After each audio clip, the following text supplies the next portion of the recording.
In my last episode, we learnt about the scourge of the German U-boats during World War II. This episode, we learn about one of the counteracts to the U-boats. That was the inspiration behind a Hollywood movie starring Henry Cavill. Welcome to Cheeky Tales, and this is the story of Operation Postmaster.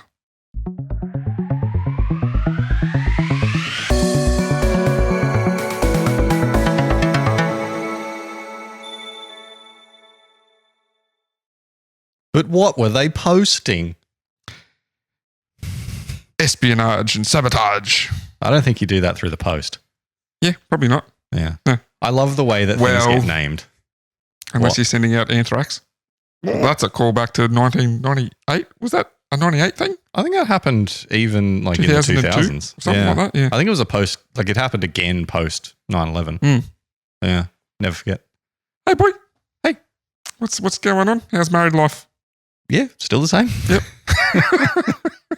It's been 3 months. Yep. We had a look at some of our photos again the other day, and that was fun.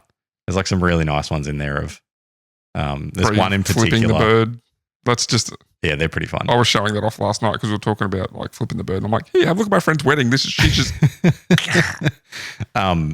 There's one in particular. It was one of the ones, I think it's one of the ones with just the groomsmen. Yeah, it's like me and you guys.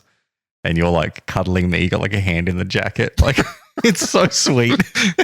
Did I? Like, I don't remember that at all. You're like eyes closed, like, I'll put it up in the shot. I think the photographer, I keep looking to see where Sean is. Sean's not there. I think the instruction from the photographer was like, oh, act like you love him. So that's when it was just like, yeah, cozy. I think there was also one, I can't remember which one it was, where he was like, just attack him from behind. And Cheesy just put his whole fist in my anus. I did not know that happened. Cheesy, it was either his knee or his fist. He just like put it in my butt. Might have been something else. I did look good that day. Gross. I don't know where to go from there. Yeah. Anyway, that's been Cheeky Tales. Yep. That's we'll see you next week. Play Sean's outro. Yeah. Gross. So this is part 2 of my 3-part trilogy. Yep. Like I said, my episode, so 2 episodes ago, was about the U-boats, and this is kind of a follow-on to that, but not directly, but kind of directly. A spiritual successor. Yeah, kind of. So let's begin. Kick it off. We're going to begin that stamp and send it. Yes, we're going to begin with the formation of the SOE, Special Operations Executive. As with most government departments, there was lots of movement of people between sections and different divisions moving and forming. But the abridged version is, in June 1940, newly appointed Prime Minister Winston Churchill merged 3 existing secret departments: Section D of the Secret Intelligence Service, also known as MI6, Department EH from the Foreign Office, and Military Intelligence Research from the War Office. Quick question on Winston Churchill. Picture him in your head. Is he wearing a hat? Yes. Yeah, that man, probably the most famous hat wearer. Name another person with a hat more associated with their personality. Fred Durst. But like, Fred Durst, Abraham Winston Churchill. Lincoln. True. There you go. There's the holy trinity of hat wearers. Abe Lincoln, Winston Churchill, Fred Durst. Fred Durst from Lincoln. Limp Bizkit, yeah. Okay. Picture Fred Durst. What's he wearing? Red hat. I mean, we've got 2 world leaders. Limp Bizkit. Just one of those days. Yeah, you're talking about the backwards cap, right? Yeah, the red cap. Yeah, okay. Yeah. Picture Fred Durst. He's wearing the red cap. I probably wouldn't put him in that trio, but... I mean, in level of personality associated with hat, he's on par with Abe Lincoln. Okay. 2 names you can say in the same breath. Okay. I would probably think of not the red baseball cap. I'll probably go with maybe an Australian famous for wearing an Akubra or something like that. Maybe a Clive Churchill. No, not Clive Churchill. Bob Catter. Clive Churchill. I don't know where Clive Churchill's a famous football player. Bob Catter. I was thinking of known madman.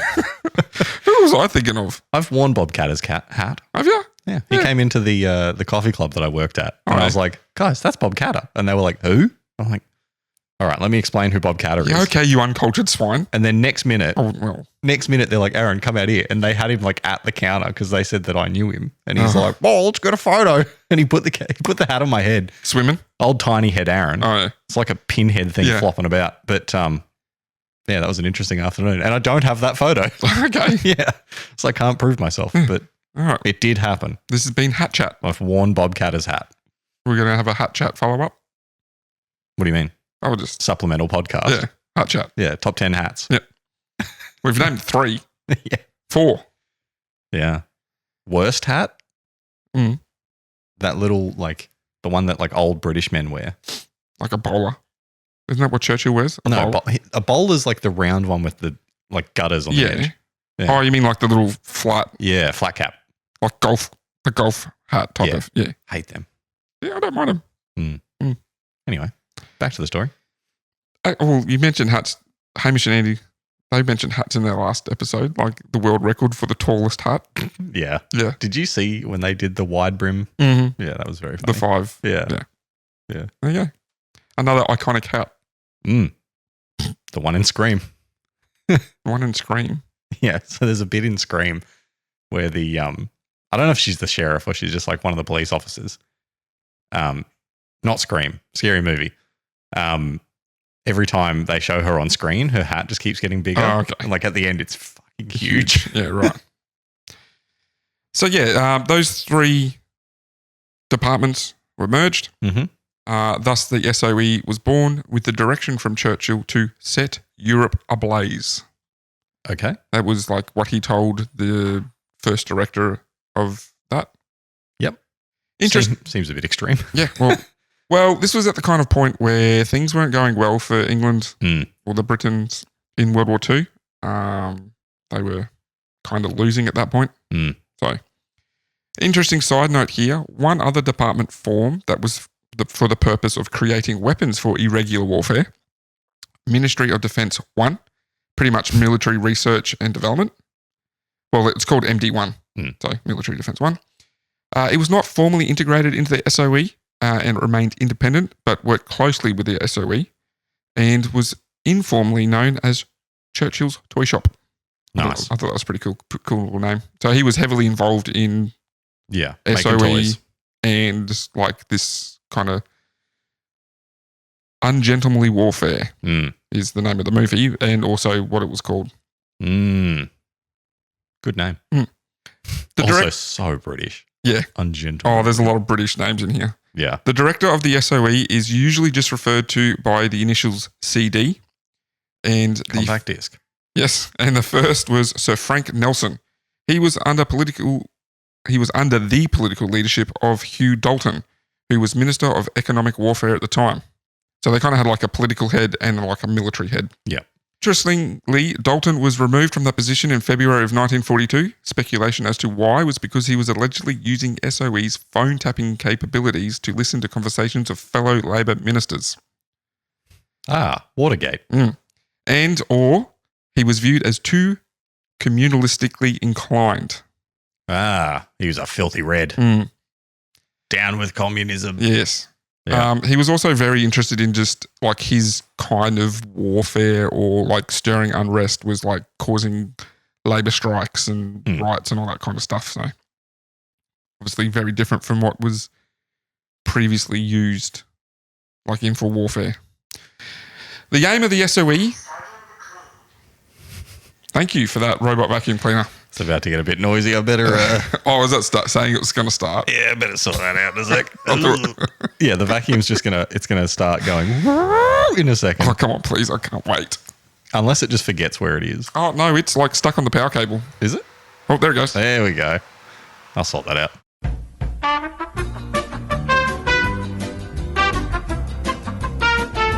starting to charge. Oh, that's lovely.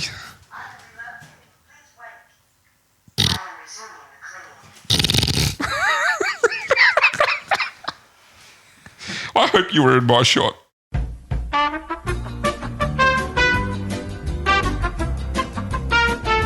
All right, so after that brief vacuum interlude. Yep.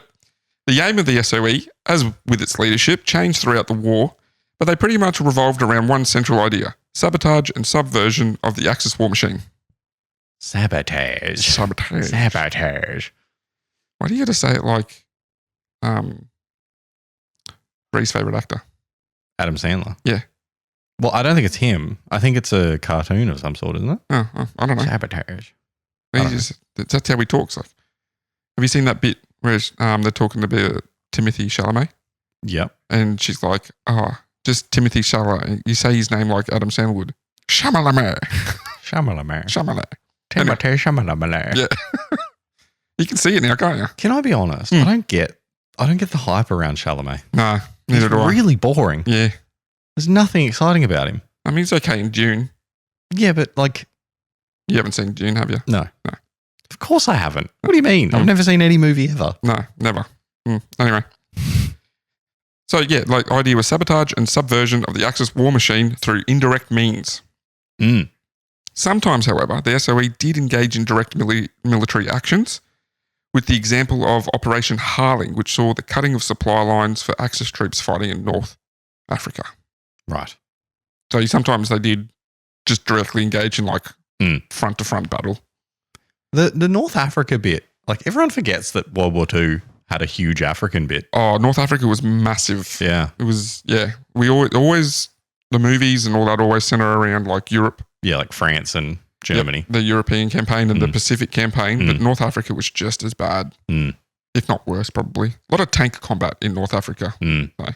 Well, you got lots of open ground. Yeah. Other high-profile operations, such as Operation Anthropoid, saw the assassination of Reinhard Heinrich in Prague. Okay. This was... Prague, famously the capital of... I was going to say Denmark, but that's Copenhagen. No. Belgium? I don't know. I don't have a phone or anything. I've got my computer. How do I not know what Prague is the capital of? Sean will be screaming at this. Capital of the Czech Republic. I would not. I didn't guess that. Nope. Cool. Yep. So, yeah, he was a high-ranking Nazi. Was he like one of the main guys that instituted the Jewish prison camps? I don't know. I think so. Sorry, Heinrich Reinhardt? Yes. Reinhard Heinrich. Oh, it's not a name that jumps to mind. This is your episode. I know. I was expecting Sean here to follow up on stuff. High-ranking German SS and police officer during the Nazi era and principal architect of the Holocaust. There you go. So I was right. So, principal dickhead. Good him. Not really. He deserves it. This was to sow hatred between the population of Axis-controlled countries with their occupiers. This would then force the Axis to expend manpower and resources on maintaining the control of their subjugated populations. So make them worried about internal affairs rather than external.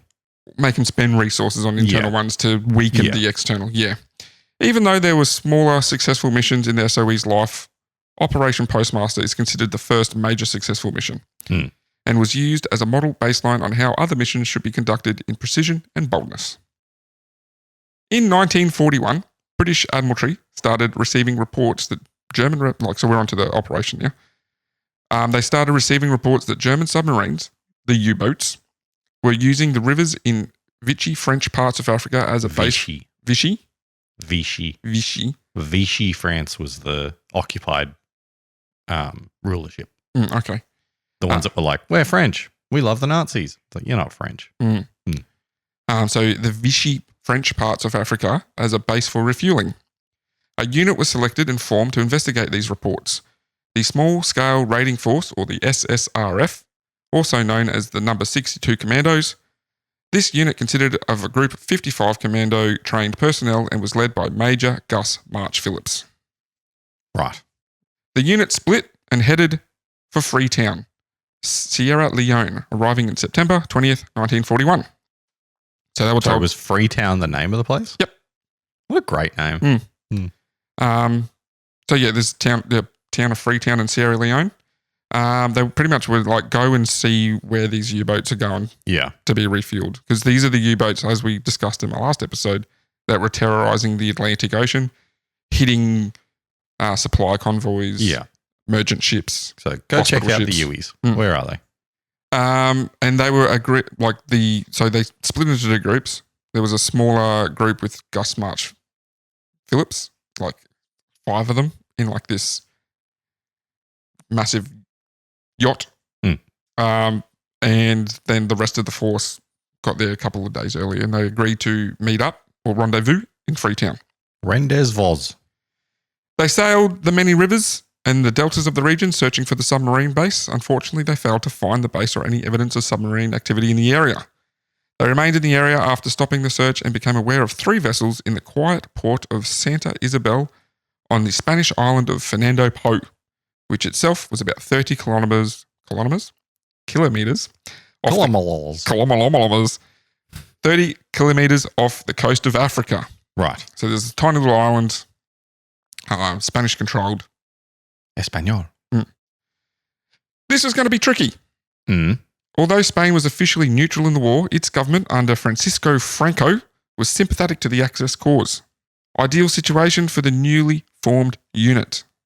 So their idea, like, be quiet, subterfuge. Be little sneaky guys. Yeah. Do your little get in a scuba suit and swim up inside. The plan was to seize the 3 vessels without harming civilians, without alerting Spanish authorities, and without causing a diplomatic scandal that could push Spain closer to the Axis camp. Simple, right? Sounds easy. Sounds. Yeah. Do it this afternoon. Yeah. Yeah. Well, we'll see what you say after you find out what happens. You might change your tune. I don't think I'm being serious. I think I'm understanding that's a difficult task. Like I said, we'll see what happens. The 3 vessels of concern to the British were the Italian yacht, the Duchessa d'Aosta, an 8,500-ton luxurious and fast motor vessel capable of long-range travel. Right. So a boat. Yeah. A large German tugboat, Lecomba, and another German diesel-powered barge, Bibundi. Right. Just as a quick insight into my life at the moment, we just moved office. Must be nice because the new one has river views. I'm sitting there, I got into work. Watching the city cats. Yeah. So fun watching them come past. I see the bluey ones come past every so often. But I looked out the window when I got into work one morning and I was like, that is the most storybook tugboat I've ever seen. Oh, really? It was like, picture a tugboat in a cartoon in your head. It was that. Yeah. Like black with like tires around the outside and like the right tugboat shape. It was really cute. I think you're going to find most tugboats look like that. Nah. It was just very storybook. You know why they have tires around the outside? So they can bump into stuff. Yeah. And push it. Yeah. That's their job. Well, they're more tug. It's in the name, boy. Tugger. I don't know where you're going. No, I think Tugger is the name of, in South Park, there's an episode where they've got Russell Crowe is doing like a travel show. It's called Fighting Around the World. And he's got a tugboat. And I think it's called Tugger. Tugger the tugboat. But eventually somebody like shoots Tugger and he goes on a rampage like fighting people. Anyway, it's very random. The intelligence report suggested that these ships were relating information to the German U-boats or resupplying them for their operations in the Atlantic. There was a declared manifest for the Duchessa's cargo, and it is as follows. 3 million pounds of wool. Of wool? Wool. Yep. 316,610 pounds of hides and skin. Okay, so leather. 1.3 million pounds of tanning materials. 4 million pounds of copra. Of what? Copra. What's that? I think it's a chemical powder. Copra is the dried white flesh of the coconut from which the coconut oil is extracted. Oh, so it's coconut. Yep. Okay. Coconut powder. Yeah, right. Just call it that. Anyway. 544,660 pounds of crude asbestos fibre. Nice. Yum, yum. And over 1.1 million ingots of electrolytic copper. Okay. That's a lot of stuff. The first page of the manifest wasn't presented to port authorities and the captain refused to give any details, so it was speculated that it was also carrying arms and ammunition. There was some back and forth from British higher-ups if the mission should go ahead or not because of the potential Spanish backlash. And eventually the final go-ahead, this was like September to January of just back and forth of we should do it, we shouldn't do it, it's going to cause too much issues, blah, blah, blah, blah, blah. So is all this stuff just on the boat the whole time? Like how do they... Well, I think from where it come from to coming to the port of San Isabella, I think that was like one of the trips. So I don't, obviously, I think it might only be one trip within that 3 months. I don't think it's going back and forth constantly. Yeah. So final go-ahead would be given from the Foreign Office on January 6, 1942, even though there were still high-ranking members of the British military who opposed the planned action. So our little SSRF got there in September, and now it's January, 3 months later, and they're like, yep, you can go ahead with taking these things. So they're just hanging out for like 4 months? Yeah, still gathering information, trying to find out what they're actually doing and stuff like that.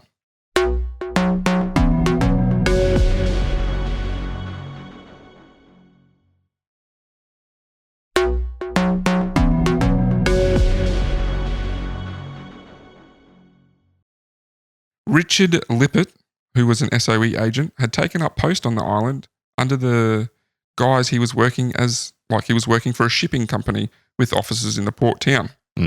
During his tenure there, he gained the information that the crew of the Duchessa were in the habit of accepting invites to parties ashore, as they had their own party on board the Duchessa on January 6th, which Lippert had attended and discovered cruise shifts and stuff like that. Wearing a suit, looking cool. Ordering martinis. Yeah. The governor of Fernando Po, Captain Victor Sanchez Diaz, he was also pro-Nazi, with SOA agents based on the islands with the help of a British chaplain, managed to procure compromising photos of Sanchez Diaz with his mistress. Nice. They used these to force him to lessen security on the island. So even though... Hey, mate, we got photos of you and your little side piece. How about you cut down on some of those security? Yeah, well, that's it. Yeah. Even though the Germans were kind of using it as a bit of a resupply base, the majority of the security was still from the Spanish. And so, like you just said, they used, hey, we're going to tell your wife you need to get rid of some of these security. Good advice if you're running security at a high importance military base. Maybe don't have a mistress. Or just not at all. Well, what? Don't have a mistress at all? Well, yeah, I mean, in general. But also, if you're using a military base and using some other nation's security force, don't do that.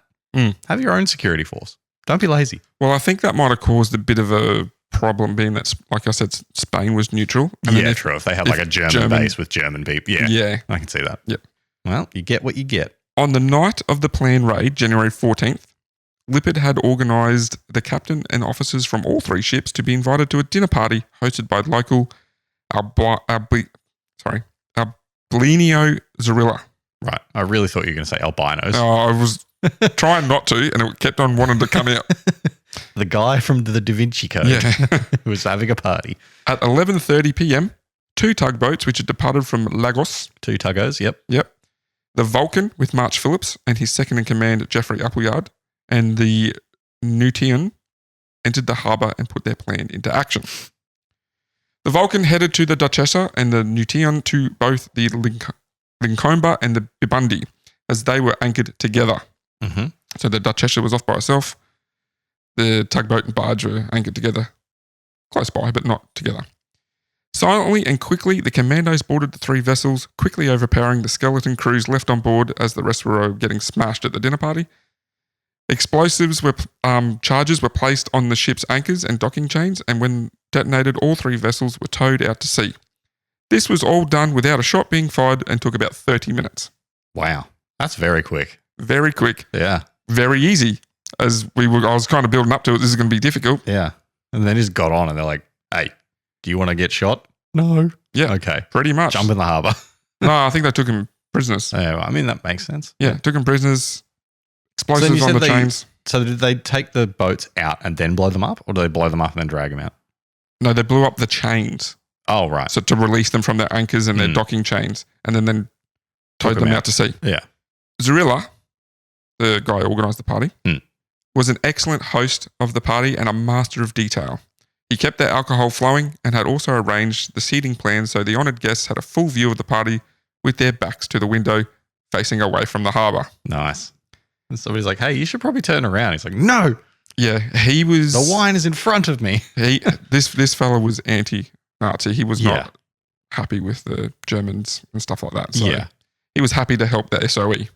Even the drunkest of German sailors could not hear the explosions of the anchors being released. Can you imagine? You just imagine for a second. You're like having a really great time. You're like, oh man, what a great dinner. I'm going to thank the host. Thanks, man. All right, let's go back to the harbour. Something's missing here. Yeah. Wow. Funny enough you say that. However, they mistook the explosions for an air raid. And so they manned the anti-aircraft guns and fired them sporadically in the air. Just shoot anywhere. Yeah. Eventually realising there was no threat from the air, they made their way down to the docks to find their vessels had vanished. Oh.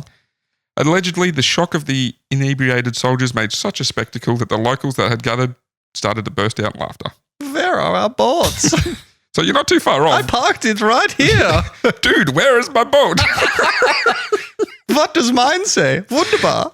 What does mine say? Wunderbar. No. What does mine say? Uh-oh. Hitler is not going to be happy. Did we just come up with a skit that we need to film? Yeah, I think so. I'm going to cut this bit from the show. Comrade, where is my vessel? They didn't say comrade. That was the I don't know. Russians. What did the Germans say? Hail Hitler. That's about all. I don't know what else they say. What did they say? Also, do not cut that out and turn it into anything. No, they say comrade. No. No, I know the Russians say it, but counterpart, where is my...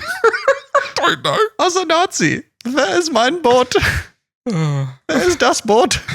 where is das Boot? Boot. Where is das Boot? Where is das Boot? Where is my boot? Oh, man.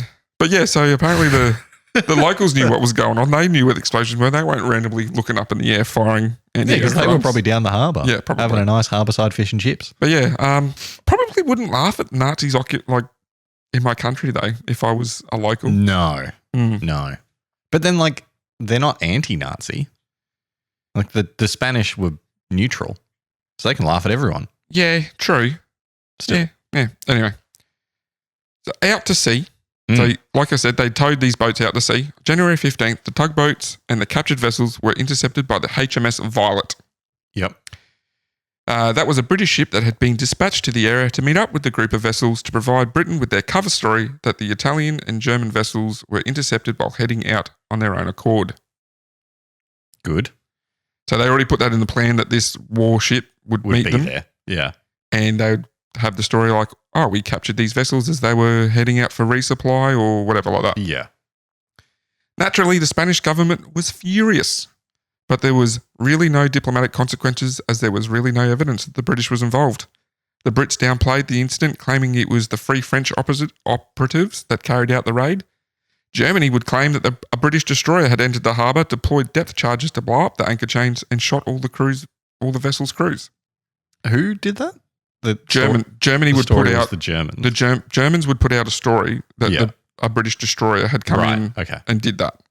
The Brits would also deny this, stating that no British or Allied vessels were in the area at the time, which technically wasn't a lie. I love a good not lying. Because the tugboats that our commandos were on, they came from Lagos. So they were like... Not British. Exactly. Not lying. And would state in a later broadcast that due to the German allegations, a British reconnaissance patrol was sent to the area and spotted a large unidentified vessel, and British naval vessels were en route to investigate. So kind of playing mind games still. Overall, pretty well played by the Brits. Yeah. I actually find this really fascinating because we all know of the big battles, like the landing at Normandy, the Operation Market Garden, all that kind of stuff. Manpower, battalion storming beaches and towns. Classic warfare. Yeah, classic. It is. It's classic warfare. Call of Duty 1. Yeah. But we don't often hear the mind games being played via communications, like Operation Market. I mean, because it's a lot less interesting, isn't it?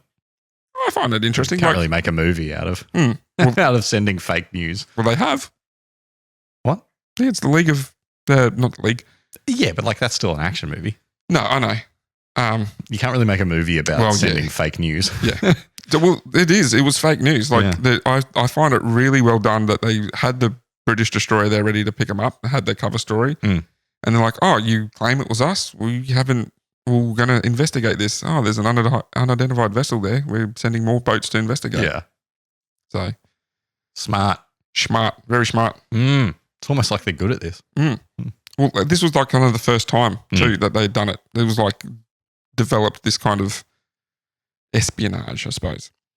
As I stated in the intro, this operation was the inspiration for the movie Ministry of Ungentlemanly Warfare, which is also what the SOE was sometimes referred to as. Good name, as I said before. The movie is directed by Guy Ritchie and is a heavily adapted version of what happened. In the movie, there's lots of gunfights and killing, not so much the quiet, quick operation that took place. Yeah, I mean, getting on a boat and just going, hey, Yeah, you're a prisoner now. and, Not as and then exciting stealing. as No, bang, bang, bang, bang, bang, bang, there was lots of bloodshed and shooting and explosions and bang, stuff. Yeah, bang, America. England. Well, yeah, but like, I'm sure the movie's very American themed. Yeah, probably. So let's have a quick look at some of the actors and characters in the movie and their real life counterparts. So that was the operation. It went off without a hitch. That's why it's Very successful. modelled as like a mission of precision. Great And, success. yeah, it was super successful. Hmm. No casualties on the Allied side. No casualties on the Axis side either. Just 3 stolen ships. And the ships died.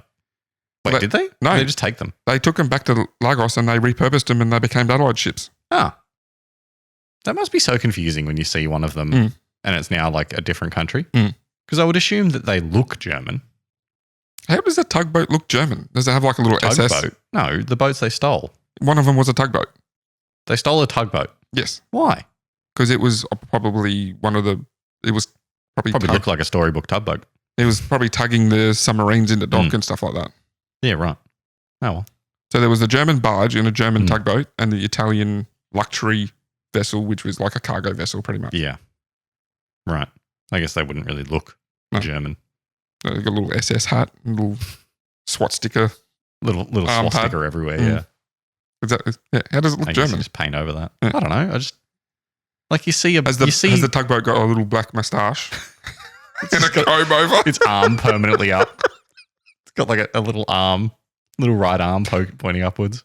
How so? You want to Not going to demonstrate? do that. Not going to do You're that. going to demonstrate that, Elon? Nah. My heart out. I'm not going to do that. That'll get clipped. Especially when I said Hail Hitler before. What do you got on your shirt there? You just right That's a there. Brewdog logo. Yeah, can you show me where the logo is? Brewdog logo. Yeah, right. What's over there? Where's Brewdog situated? Right up in the right. Woo. Not doing that. Audio listeners, if you want to Cheeky Towel says no to using Nazi signals. Imagery.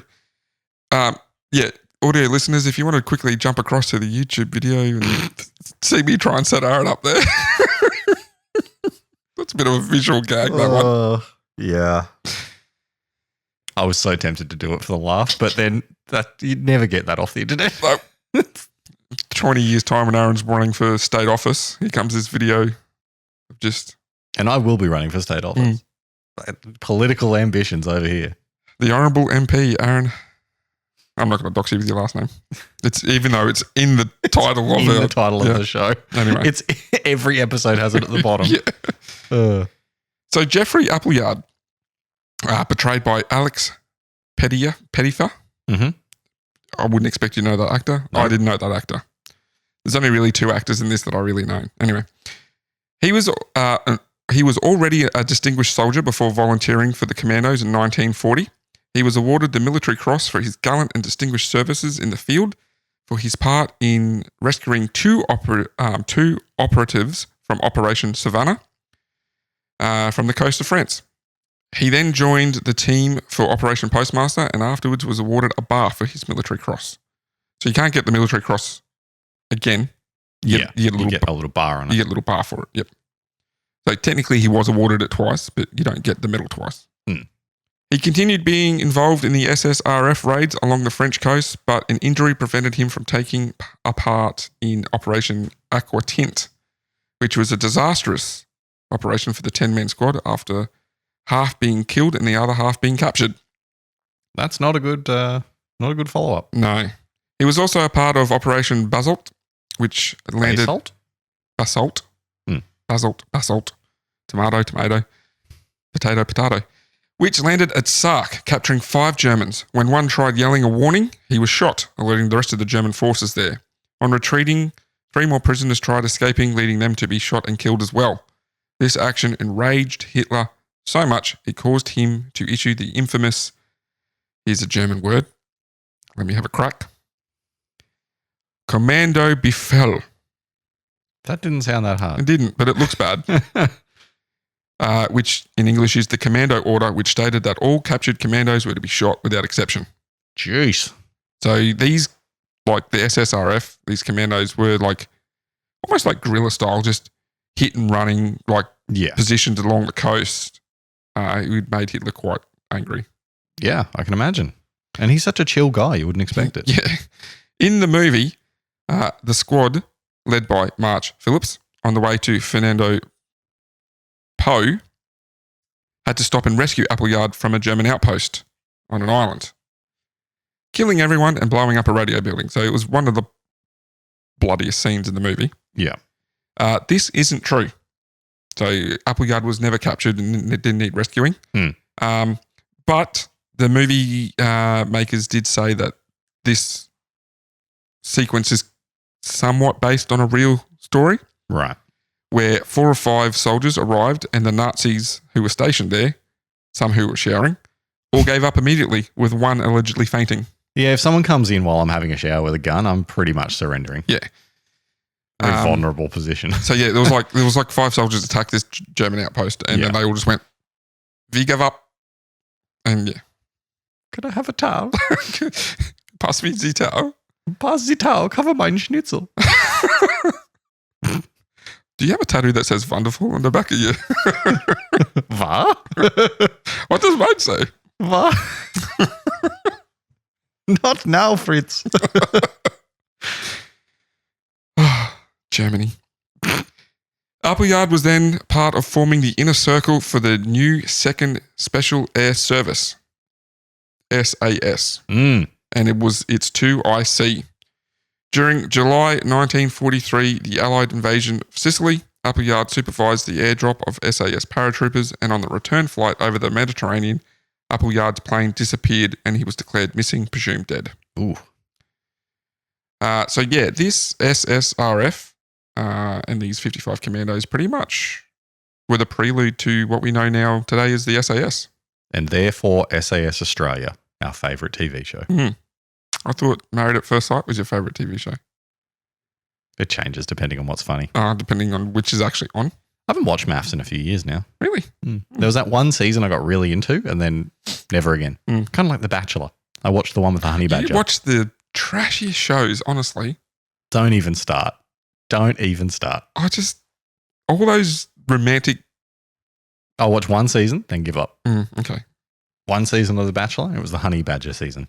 You just watched for the honey badger, didn't you? Yeah, to be honest, that was 90% of it. Yeah. And then at the end, he didn't even choose anyone. He just said no to all of them and left. No. What a waste of time. He just teased everyone. He really did. He did. Yeah. It was just a season of him running around with his shirt off and then going, yeah, actually, I think I might go back to Tinder. Douche. Anders Larsen, known as the Viking Commando, played by Reacher actor Alan Richardson in the movie. Yep. Big dude. You still have no idea who that is? No, I know who that is. Okay. He was in Laser Team. He was. He was in Laser Team. Oh, yeah. We did that. Did you back that? What? I can't remember. I did. But we did that big, Rooster Teeth is gone thing in one of our episodes a while back. Yeah, Rooster Teeth's back. Kinda. Yeah. It got bought by one of the founders. Who left years before it was shut down. Anyway, in the movie, he is called the Danish Hammer and uses a bow and arrow in the raids. Not quite true. Danish Hammer. Hammer. Hammer. Okay, that's not as funny. The Danish Hammer. Because he's a big boy. Yeah. He was called the Viking, and he was proficient with a bow and arrow, and petitioned the War Office to allow bow and arrows to be used in combat. Yeah, nice. They rejected his request. Yeah, because you know what's better than that? A gun. However, he did use them in training and was quite proficient with the bow. Reportedly, when shooting a stag, the arrow would pass through the deer, entirely sticking into a tree beyond. Right. So that's just because he's big, strong boy. Big, strong boy. Mm. Which they incorporated this detail in the movie as the character does it to a few Germans. Ooh, yeah, nice. This is how he got his other nickname, the Robin Hood Commando. Mm. He was born in Copenhagen, Denmark, and when the Nazis occupied Denmark in 1940, he chose to travel to Britain to fight alongside the Allies. He fought in North Africa, in Libya, Tunisia, and Egypt, taking part in behind enemy lines sabotage raids. He would become well known when fighting in the Aegean and Greek islands, attacking German outposts, destroying or completing objectives, and then vanishing before a counterattack could be organised. He also fought in Yugoslavia and Italy with more behind-the-line sabotage. So again, he was quite the accomplished soldier before joining the SSRF. I mean, I feel like they probably all were, right? I think so. Yeah, like they're not going to take fresh recruits. No. He was awarded the Military Cross 3 times, so medal and 2 bars, but most notably, he was awarded the Victoria Cross, which is extremely rare for a foreign national to receive. So he was from Denmark. Yeah. It wasn't often that they gave the Victoria Cross to people who weren't British. Yeah. I mean, it's probably hard to find people who weren't British in the British Army to begin with. And then, so few people get the Victoria Cross. He received this award for his actions in northern Italy at Lake Comacchio. He led a small force as a diversion.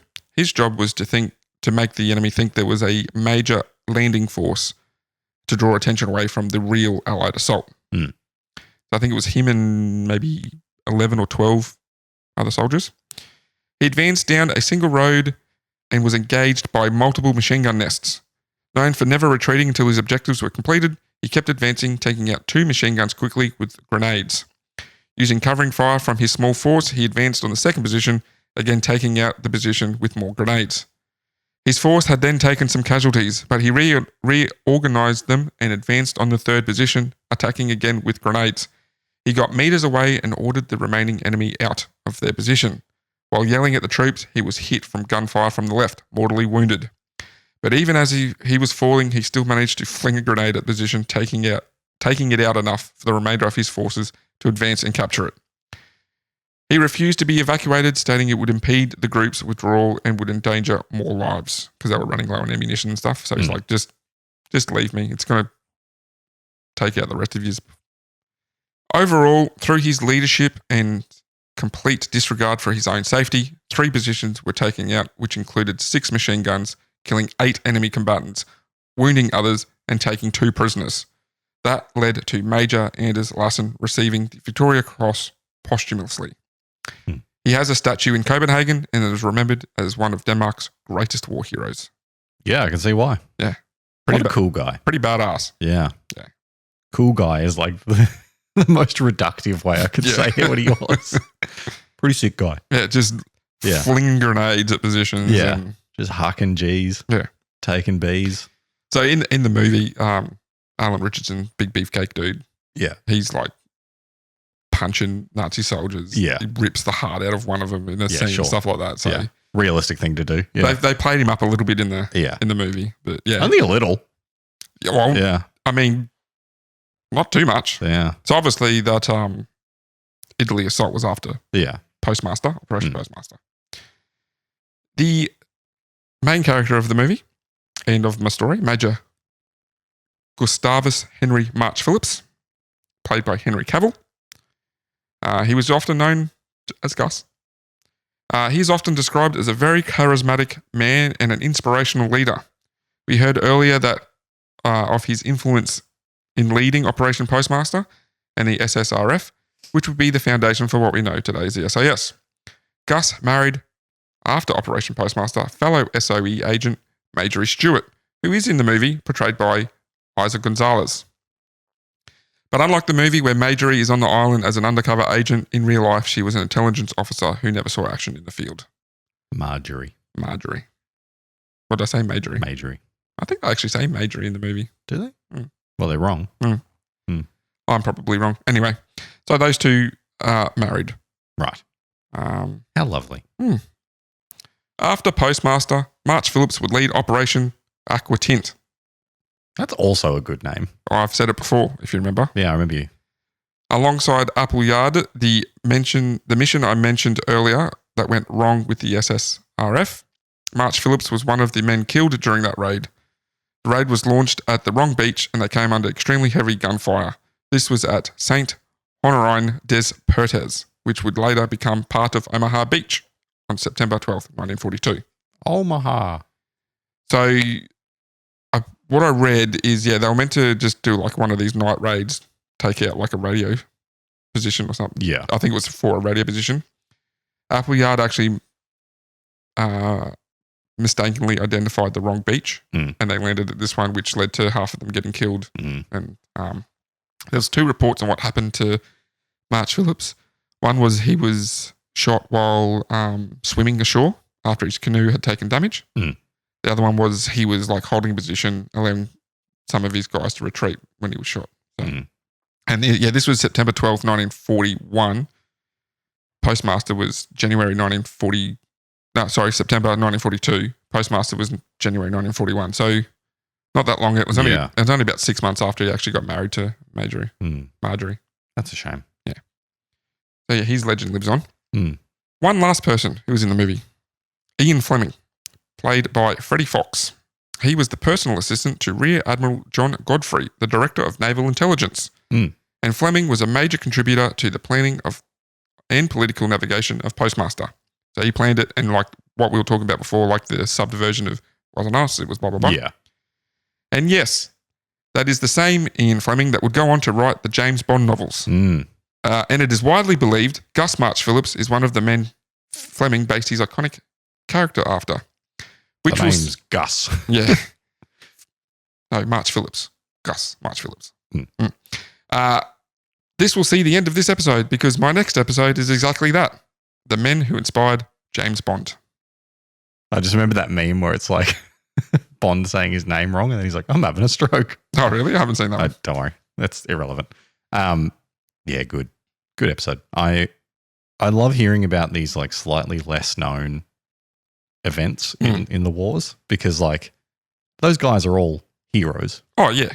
But we wouldn't know their name. No big flashy. Yeah. Oh, there was, no, they contributed lots, but yeah. So, the only reason I know about it is because of the movie, which led me to look into it. Not a bad movie if you want to go watch it. Highly dramatized version of events. But bang, bang, bang, bang, bang. Well, they had silencers and stuff on their guns and pew, pew, pew, pew, pew. Yeah. But yeah, real people. So everyone in that movie, I believe, not everyone. There's a few made up characters in that movie, but mostly the major players are all real players in World War II. Like just players is probably not what they called themselves. No. Soldiers. Yeah. People. I think the word you're looking for is people. Anyway. So yeah, check it out if you want. It's on Amazon Prime, I think. You're going to use my account to watch it? I have my own account. That was you are misremembering this, and you keep bringing it up. I accidentally used your credit card to purchase one movie for $2.99. Pretty sure it was Midway too. I think it was a kids' movie. I think it was Midway, and I think it was $1.99. Even better, $1.99. And then you're like, you've used my account for 5 years. I have not. No, I've never claimed that you're still using it. It's just funny to bring up every time you mention Amazon Prime. All right. I don't even know why I had your credit card details. I think you were using my account. You'd used my account for something. I think you bought something or you wanted to watch something. I think you were at my place one night and we watched a movie. Maybe. But I never watch movies, so that doesn't sound right. And we used your account for something. You had my account for some reason, and then it's just funny to me that it was Midway, and then that was like your first episode it was of this podcast. Yeah. Coincidences. Anyway, good episode, boy. Thanks. Operation Postmaster. Part 2 of 3. Part 3 of 3 will be episode 101. Yes. Because you're next. And then we're doing something special for episode 100. Yeah. Potentially. Yeah. We haven't worked out what it is yet. Potentially. There's not a bit. We don't know what we're doing yet. Planning. Yeah. Maybe 100 can be the we'll go to all the hog's breaths. Oh, jeez, that's a lot of work in the next 4 We're weeks. going to eat a lot of prime rib. Yeah. A lot of work in 4 weeks. There's only like 8 of them. Yeah, one's in cans. Yeah, true. Hell yeah. We're gonna Boys get, on we're tour. going to get up on cans and back. That would be fun though. We can never make our money back, but No, unless Hog's Breath wants to sponsor us. get on that. Somebody who works at Hog's Breath, get on that. If you know someone who works in Hog's Breath, get them to their social media person in head office. Yep. Get them this episode. It just has to be the last 2 minutes. We'll do it. All right. I will wear Hog's Breath attire. He will wear I'll wear giant- the hog suit. Yeah, the big pink pig I would wear that Would you? for an episode. for a whole Yeah. episode. Yeah. Ooh, you sweaty boy. Oh yeah. We're coming into winter. It'll be okay. Yeah. Okay. Yeah. Anyway. Good night. Good night, Chiquitos. Farewell. You've been listening to Cheeky Tales Podcast. If you'd like to see supplemental images related to our episodes or to interact with us about our episodes, hit us up on @CheekyTalesPod on Instagram, Facebook, and YouTube. You can watch our episodes on YouTube or listen to them on Spotify, Apple Podcasts, or wherever you get your podcasts.